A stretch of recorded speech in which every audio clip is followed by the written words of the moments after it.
Ugandans travel within the East African community, and it should be freely anyhow. But government has severally been picking people, especially from Kenya, who have traveled. The first lot went for a training. They were picked and brought back. Most recently, a senior opposition leader in this country, your former leader, Right Honorable Speaker, Dr. Kizza Besigye, was picked from Nairobi, Kenya, by Ugandan security operatives who brought him here, and now he's before the court martial. Many things confused me, even as a lawyer, that I thought government would probably elucidate on, so that we have a good understanding. Even those of us who are trying to understand the legalities, to know on behalf of the country how this gets to happen, that it can be okay for people to continuously be picked from a neighboring country. I had one of the issues they were raising was he was found with a gun in Kenya, and I kept thinking, but jurisdiction-wise, that doesn't work. It should be Kenya to complain. So many questions, and if the answers are too few. I thought government would help us understand. Has this become the modus operandi? As citizens who normally travel to these other countries? Honorable Law, as I had already said, there is a statement to that effect. We get a ruling to that effect, and let's not legislate in anticipation. Madam Speaker, I want to thank you. The colleague raising a point of procedure, I told you he is our neighbor in my village. He has not been able to shed off his all the habits of what this is. Madam Speaker,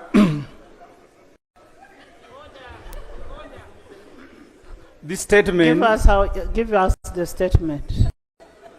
This statement, Madam Speaker, on abduction of Dr. Kizza Besigye from Nairobi, Kenya, November 16th, 2024. Right Honorable Speaker and Honorable Members, I am presenting this statement in line with Rule 25 L and M 59 and 64. Right Honorable Speaker, Colonel Dr. Kizza Besigye, former Forum for Democratic Change President, four-time presidential candidate, and now one of the promoters of the People's Front for Freedom, was abducted from Nairobi, Kenya on November 16, 2024. He had traveled to Nairobi on the invitation of NARC Kenya political party leader and former Kenyan Justice Minister Martha Karua. Dr. Besigye was scheduled to speak at Martha Karua's book Against the Tide launch. He, together with Ajobe Dirutare Kamuregeya, a senior PFF leader, was abducted from a riverside apartment in Eastland, where he was attending a brief meeting before proceeding for dinner for Karua's book launch guests. He was then driven across borders by his captors. His passports, national ID, wallet, and other belongings remained at Warid Hotel, where he had been booked in. Dr. Besigye did not, or was not made to undergo immigration protocols on the Kenyan or Ugandan immigration sites. News of his missing started circulating 3 days after his abduction on Tuesday, November 19th.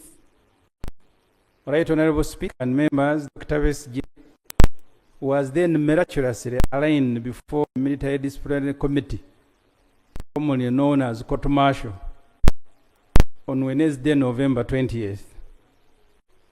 Charges of possession of 2 pistols, which were learned that day that is a monopoly of UPDF, were read to him and he is co-accused. They also charged with holding meetings in Switzerland, Greece, and Nairobi for purposes of undermining the security of Uganda. Right Honorable Speaker and Honorable Members, the abduction of Dr. Besigye has been condemned widely by the UN, lawyers, human rights defenders, the organizations and individuals. Even the Uganda Human Rights Commission has condemned this abduction and demanded for Besigye's immediate release.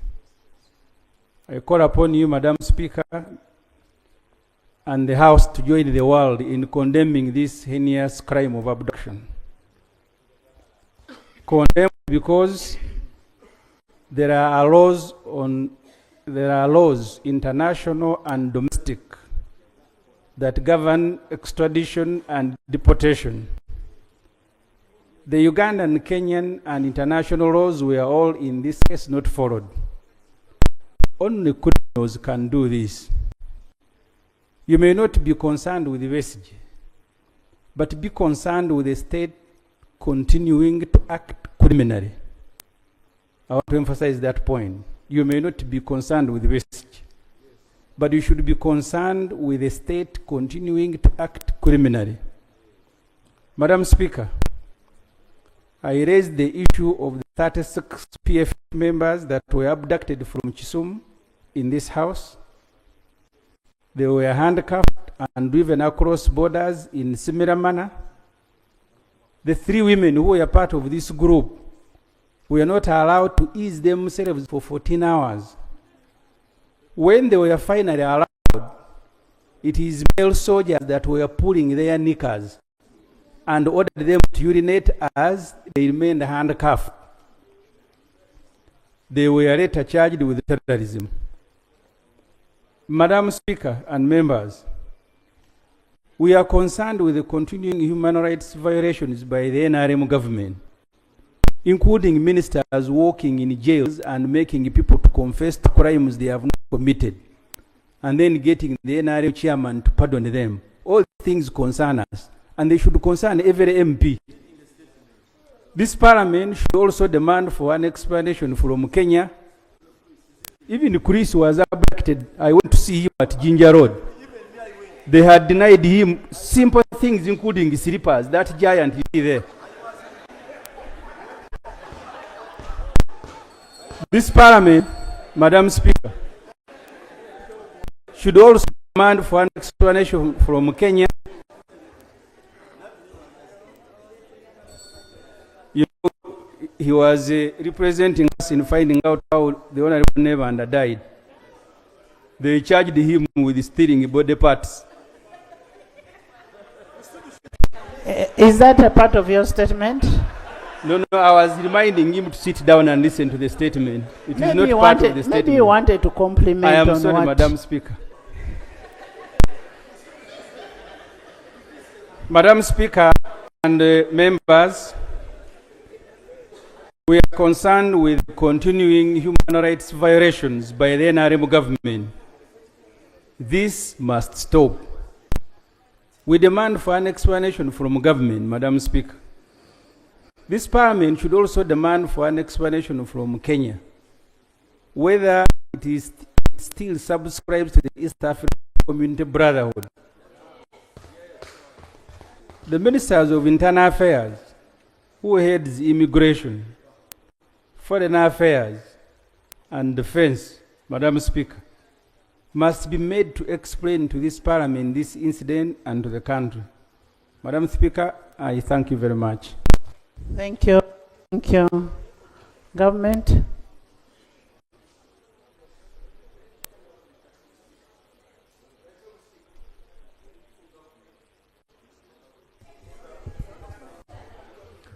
Right Honorable Speaker. You'll come. Let him first respond.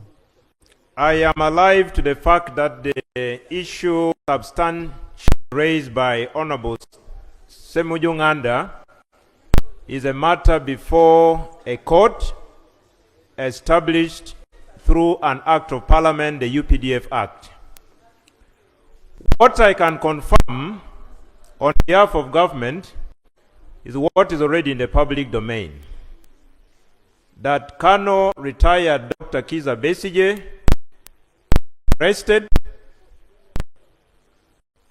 produced in court, judged, and remanded to Luzira questions, and he will be availed back to court on the 2nd of December 2024. On the call for condemnation, I wish to persuade my honorable colleague that that may be too early, because the matter before court will be a subject of evidence, subject of prosecution, and the outcome definitely will be known. It may be too early for us to condemn. But what I can also advise is that, honorable colleague, let us accept to always play within the rules. Honorable Semujju and myself, we are students. We always play within the rules. At times, you invite the referee to warn you verbally. At times, you are given a yellow card. But if you are an habitual offender, you are red carded. Let us advise fellow countrymen and women to always play within the rules. Because the question is, just like Balotelli scored against Manchester United and pulled a t-shirt written on, why always me scoring against Manchester United? Why always you and not me and not her? Why always you? That must be a fundamental question. I beg to submit. Yes, counsel. Not the junior counsel, the senior. Mr. Speaker, I want to thank you. I have listened to the response of the government chief whip, and we are all aware that this is a matter before court. There are, however, two fundamental issues that government should make a statement on, clarify, and that relates to our relationship with Kenya, especially in light of the fact that we have an extradition treaty with that country. How safe are Ugandans? Now, that is outside the purview of sub judice, if we really want to hide under that. Number two, this element of... Honorable Basalirwa, government will make a statement without going to the merits of the case. Okay? Government will make a statement. You should come with a statement without going into the merits of the case. I thank you for that, because I didn't hear the government chief whip undertake to make a statement. But as they come, they must also, Honorable Speaker, comment on the apparent illegalities of people or a supposed criminal, as you want to describe him, or suspect, being brought back into the country and does not undergo the due immigration processes. To wit, having their documents stamped by immigration officers, because that in itself is criminal under our laws. So those are things you must really comment on for purposes of assuring the country that whatever happened was undertaken in total observance and adherence to the immigration laws and other laws as they exist in our region. I thank you, Right Honourable Speaker. Thank you. The Minister of Foreign Affairs and the Minister of Defense will bring a statement to that effect. Let's not discuss what is before court. Let's not discuss that. In the VIP gallery this afternoon, we have Honorable Ambassador William Chinobe. Chinobe, a former member of Parliament of Katukamu North, is Kinobe James, accompanied by his spouse, Mrs. Mary Chinobe. They are here to witness the swearing in of Honorable Grace Akifesa. You're most welcome. And thank you for coming. Yes, sir. Thank you very much, Right Honourable Speaker. Right Honourable Speaker, I've lived for a while in this country. I saw recently... the minister bringing a statement is not actually defense, internal affairs and foreign. Yes? Not so long ago, Right Honourable Speaker, we had the case of one Jamil Mukuru, who was arrested in Tanzania for terrorism, and the due process was followed for him to be brought back to face trial in the country.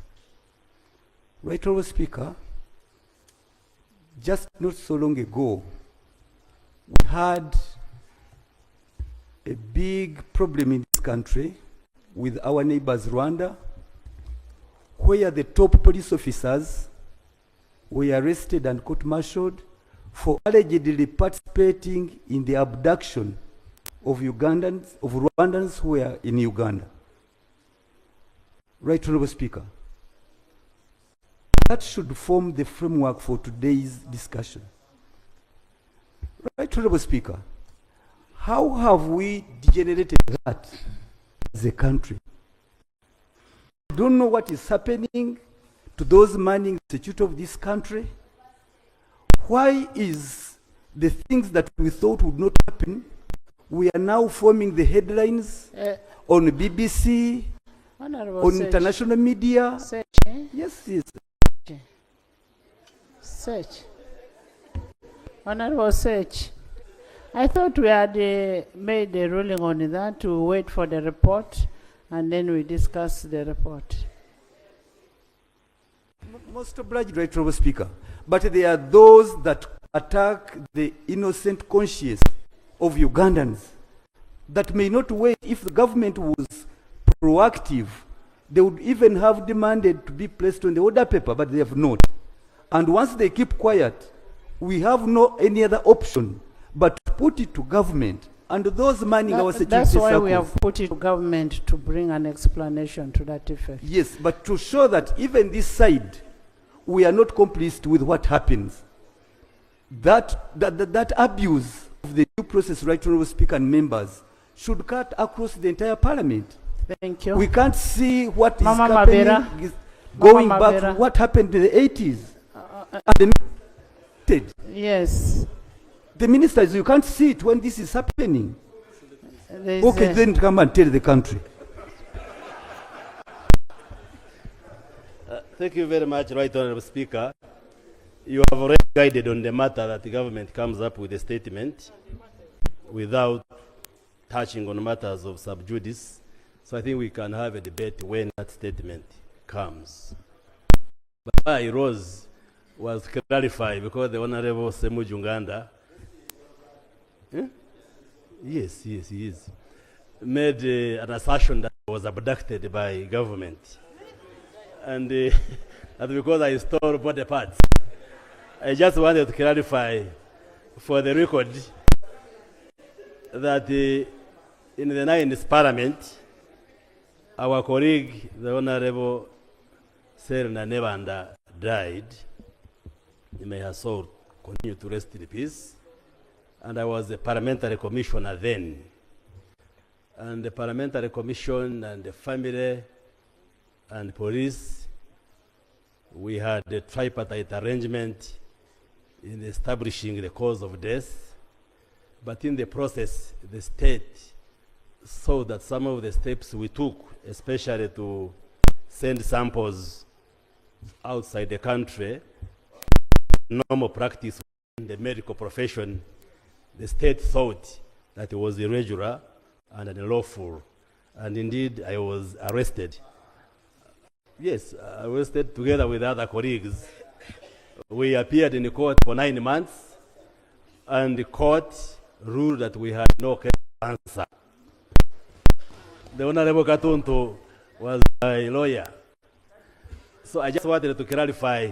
Actually, Brenda was your Surety, yes. So I just wanted to clarify that I was not abducted, but I was arrested and I didn't steal. I didn't steal. And I stated then that I'm a medical professional and I knew what I was doing was correct. But I went through the due process and I was declared innocent. Thank you. And therefore, the Honourable Semuju, from now onwards, just know, I have no regrets, I'm not angry, I'm not annoyed, but I follow the due process of the law. So like the Chief Whip has said, we all talk of respect for the rule of law. Since our senior brother, Dr. Besigye, has been produced in the court, let's leave the process to take its course without Parliament injuring that process. Hello. Thank you very much. Thank you. Thank you. Honourable Speaker, it's good you have ruled that government should come with a comprehensive statement on this matter. I want to suggest an addition in that statement. Honourable Speaker, the Foreign Affairs Principal Secretary of Kenya, Mr. Songei Korir, at a press conference said Kenya had no involvement whatsoever in the arrest of Dr. Kizza Besigye. Government should explain to us how then it went to Kenya without the authorization of Kenya and pick up Dr. Kizza Besigye. Because the Foreign Affairs Principal Secretary mentioned that. I think it will be important for that explanation to come through. Because Uganda can't keep going wherever and picking people. But also, finally, Honourable Speaker, I think you need to guide government on when they should bring this statement. Otherwise, they might take donkey's years conveniently and not bring that statement. I have asked the Minister of Internal Affairs to bring the report and Foreign Affairs.